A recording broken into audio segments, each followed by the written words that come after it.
¿Por qué deseo tratar previamente las luces y sombras que enturbian nuestra convivencia con los animales?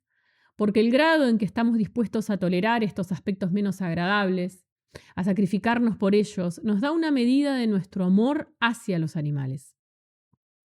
Siento una gratitud inmensa hacia mis pacientes padres, que se limitaban a menear la cabeza o a suspirar resignadamente cada vez que, en mis años de escolar y de joven estudiante, traía a casa un nuevo inquilino que solo podía augurar inéditos maleficios.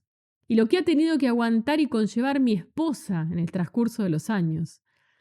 No sé de otro que se atreviera a pedir a su mujer que dejara correr por su domicilio una rata que, aun siendo mansa, sabe cortar preciosos agujeritos circulares en las sábanas para procurarse de material con que mullir su nido. O tolerar que una cacatúa se dedicara a arrancar todos los botones de la ropa tendida en el jardín. O que un ganso montaraz pernoctara en el dormitorio para salir volando cada mañana a través de la ventana. Y es de notar que los gansos montaraces son incapaces de aprender a conservarse limpios dentro de las habitaciones. ¿Y qué diría cualquier mujer cuando averiguase que los vistosos puntitos azules que dejan esparcidos sobre muebles y tapicerías ciertos pájaros después de comer bayas de sauco son completamente indelebles? En fin, esta exposición se haría casi interminable. Se me preguntará, ¿es absolutamente necesario todo esto? Y mi respuesta será un sí, rotundo y categórico. Desde luego es posible encerrar animales en jaulas adecuadas para tener en el salón, pero solo se puede conocer a los animales superiores y de mayor inquietud psíquica cuando se deja que puedan moverse con entera libertad. Cuán pobre e interiormente mutilado nos resulta un mono, un prosimio o un gran papagayo acostumbrado a vivir en una jaula, y cómo contrasta con la increíble movilidad, diversión e interés del mismo animal cuando goza de absoluta libertad. Sea como fuere, es condición previa estar dispuesto a aceptar daños y molestias. El tener a los animales superiores en libertad ilimitada ha sido siempre mi especialidad, aunque por razones de método científico, puesto que una parte muy considerable de mis investigaciones la he llevado a cabo con animales libres y mansos. La tela metálica de las jaulas ha desempeñado en Altenberg un papel poco corriente, incluso opuesto al habitual. Debí impedir que los animales entraran en la casa o en el jardincito que hay adelante. También les estaba rigurosamente prohibido permanecer dentro del vallado que circulaba los bellos parterres de flores.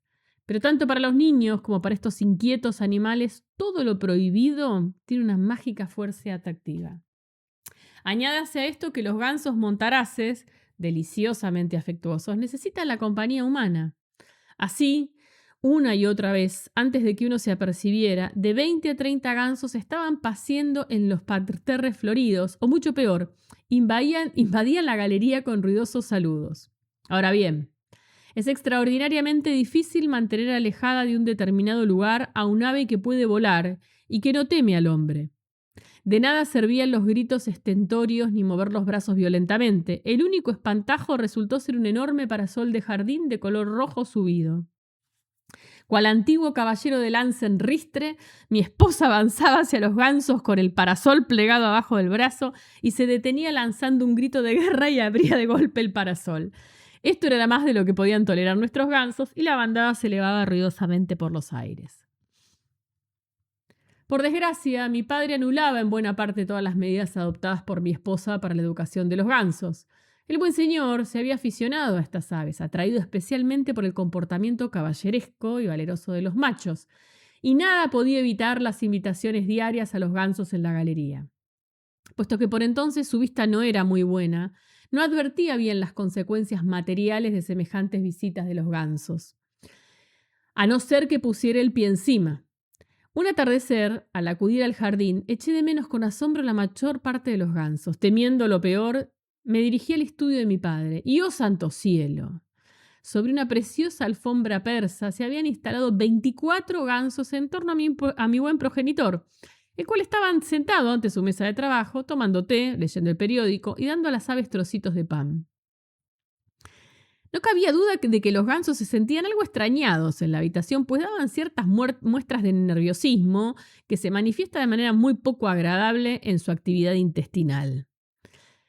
Lo mismo que otros animales que tienen que digerir mucha fibra vegetal, El intestino ciego de los gansos está muy desarrollado y en su interior la celulosa se convierte en asimilable para el animal después de ser descompuesta por la acción de determinadas bacterias.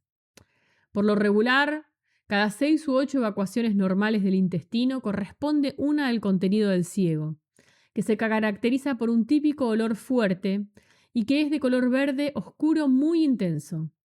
Pero cuando uno de estos gansos se siente cohibido o nervioso, las evacuaciones del intestino ciego se suceden rápidamente. Han pasado más de 11 años desde esta visita de los gansos, y durante este tiempo las manchas de color verde oscuro sobre la alfombra solo han empalidecido y actualmente son de verde amarillento.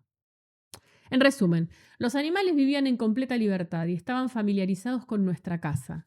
Tendían siempre a venir hacia nosotros, no a escapar de nosotros. Las frases que en cualquier otra vivienda podían ser «el pájaro se ha escapado de la jaula, cierra prisa la ventana», en nuestra casa era «por Dios, cierra la ventana que la cacatúa», o el cuervo, el maqui, el capuchino quiere entrar. La aplicación más genial del efecto inverso de las alambradas fue experimentada por mi esposa cuando nuestro hijo mayor era todavía muy pequeño. Precisamente entonces teníamos algunos animales grandes que podían ser peligrosos: cuervos, 2 grandes cacatúas de moño amarillo, 2 maquis mongós y un mono capuchino, a los que, en especial a los cuervos, no era prudente dejar solos con el niño. Como solución más práctica, mi mujer improvisó una gran jaula en el jardín y metió en ella el cochecito de nuestro hijo. Por desgracia, en los animales superiores la capacidad y la tendencia a causar daños guarda proporción con sus facultades psíquicas. Por eso conviene dejarlos que corran a sus anchas mucho tiempo, sin vigilancia, especialmente a los monos. Sin embargo, esta precaución no es tan necesaria con los prosimios, especialmente con el delicioso maqui mongós, que durante muchos años nos proporcionó solaz y amistad, pues estos animales carecen de un verdadero interés para investigar los utensilios del menaje doméstico. Por el contrario, los verdaderos monos, incluso los monos del Nuevo Mundo, platirrinos, que son filogenéticamente inferiores, se interesan con excesiva afición por todo objeto nuevo y tratan de hacer experimentos con él. Por interesante que esto pueda ser desde el punto de vista de la psicología animal, a la larga resulta una cualidad insoportable para la economía doméstica. Cuando era un joven estudiante tenía en el piso de mis padres en bien un magnífico mono capuchino, Cebus fatuellus, de sexo femenino, al que pusimos el nombre de Gloria. Vivía en una espaciosa jaula instalada en el cuarto que servía de dormitorio y estudio. Cuando yo estaba en casa y la podía vigilar, la dejaba libre en mi habitación, pero cuando me marchaba la encerraba en su jaula, en la que se aburría soberanamente y mostraba siempre deseos de salir. Después de una ausencia algo larga, al regresar a casa un atardecer y girar el interruptor, vi que la luz no se encendía. Pero los chillidos de Gloria, que no poseían de la jaula, sino que venían de la barra de la cortina, no dejaban duda alguna acerca de quién era la causante de la avería eléctrica. Cuando volví, con una vela encendida, pude ver estupefacto la escena. Gloria había derribado de su soporte la pesada lámpara de bronce que tenían en la mesita de noche. La había arrastrado a través de la habitación, aunque olvidándose, como es natural, de sacar el enchufe de su base. La había subido hasta el acuario más alto y con ella golpeó y rompió, como con un ariete, el grueso cristal que hacía de tapa, de manera que la lámpara se hundió en el agua. Esta era la razón del cortocircuito. Entonces, o quizás antes, consiguió abrir mi librería, extraordinaria proeza si se tiene en cuenta la pequeñez de la llave. Sacó los volúmenes 2 y 4 del texto de medicina interna de Strumpel, llevó los libros hasta el soporte de los acuarios, los hizo tizas y metió en los acuarios todos los pedacitos de papel. En el suelo quedaban solo las tapas vacías, sin un trocito de papel de las páginas. En los acuarios se veían tristes actinias con los tentáculos completamente empapelados.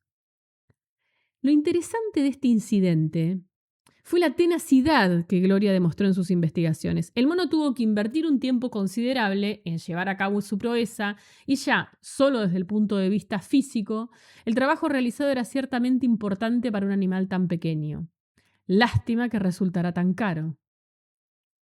¿Existe algo positivo que compense esta serie interminable de disgustos y dispendios que supone tener a los animales libres en casa? Huelga tratar de las razones del método que, para determinadas investigaciones de psicología animal, hacen indispensable disponer que un animal de experimentación psíquicamente sano, no influido por los perniciosos efectos de la cautividad. Independientemente de ello, el animal libre, que podría escapar, pero prefiere quedarse, y precisamente se queda, por haberme cobrado afición, proporciona un placer inenarrable.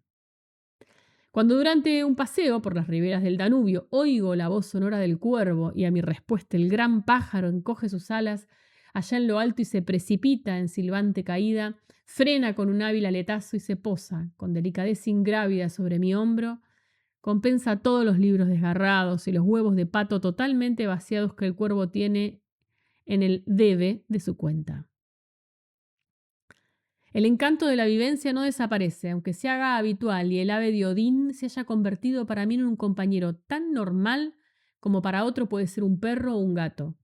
Pues el animal, una vez que ha adquirido confianza, no solo me da lo que en aquel momento le ofrece su destino, sino también aquellos cuyos recuerdos despierta en mí.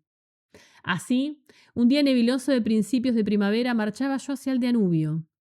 La cinta del río, estrecha y sombría, presentaba aún su aspecto invernal. A lo largo del cauce viajaban porrones, cerretas y de vez en cuando alguna bandada de gansos o ánsares frontialbos y campestres, y entre ellos un grupo de gansos grises o comunes. Vi que el ganso que volaba segundo a la izquierda de la escuadrilla triangular carecía de una de las plumas remeras de un ala. Y entonces reviví interiormente cuánto se había de aquel ganso y de la pluma que le faltaba, del accidente en que la perdió. Porque, desde luego, los viajeros son mis gansos, pues no hay otros de su especie en el Danubio, ni tan solo en tiempo de migración. Por tanto, el segundo ganso del ala izquierda del triángulo es Martín, un macho. En su tiempo se prometió con mi ganso domesticado Martina, y por esa razón se le dio un nombre. Antes era solo un número, ya que únicamente recibían nombre los gansos criados por mí. En los gansos grises o comunes, el novio sigue a la novia, literalmente a todas partes. Puesto que Martina se movía a su talante y sin miedo alguno por todas las habitaciones de nuestra casa, sin pedir consejo al novio que había crecido en el exterior, este se veía forzado a arriesgarse en habitaciones desconocidas. Si se piensa en los inconvenientes que representa para el ganso, como ave de grandes espacios libres que es, el moverse entre matas o bajo los árboles, podemos considerar a Martín como un pequeño héroe, cuando, con el cuello erguido, sigue a su amada a través del umbral de la puerta, hacia el vestíbulo, y luego escaleras arriba hasta el dormitorio. Todavía lo veo en la mitad de la habitación, altivo y estirado, con el plumaje extraordinariamente alisado sobre el cuerpo, el pico abierto, temblando a causa de la tensión interna que lo embargaba, pero silbando fuerte y retando a combate a los grandes desconocidos. En aquel momento se cierra violentamente una puerta atrás de él. Que permaneciera impasible era pedir demasiado. Incluso un ganso heroico emprendió el vuelo y se lanzó en línea recta sobre la lámpara. La lámpara perdió algunos abalorios, pero el caballero Martín perdió una pluma remera. Esto es lo que sé sobre la pluma que falta al ganso que vuela en segundo mano a la izquierda. Pero también sé otras cosas, y por cierto más reconfortantes. Sé, por ejemplo, que cuando vuela a casa después de mi paseo, los gansos estarán en la escalera delante de la galería y me saludarán con los cuellos estirados, lo cual entre gansos viene a tener el mismo significado que el menear la cola del perro. Y mientras sigo con la vista a los gansos hasta que desaparecen en el próximo meandro del río, volando a escasa altura sobre el agua, me embarga súbitamente la admiración por lo que me es familiar y que es el nacimiento de toda filosofía. En lo más profundo de mi ser me sorprendo de que sea posible entrar en una relación de tanta confianza con un ave que vive en libertad.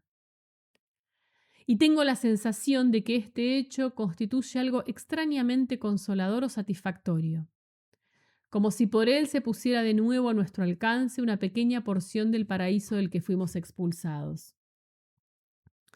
Los cuervos están ahí.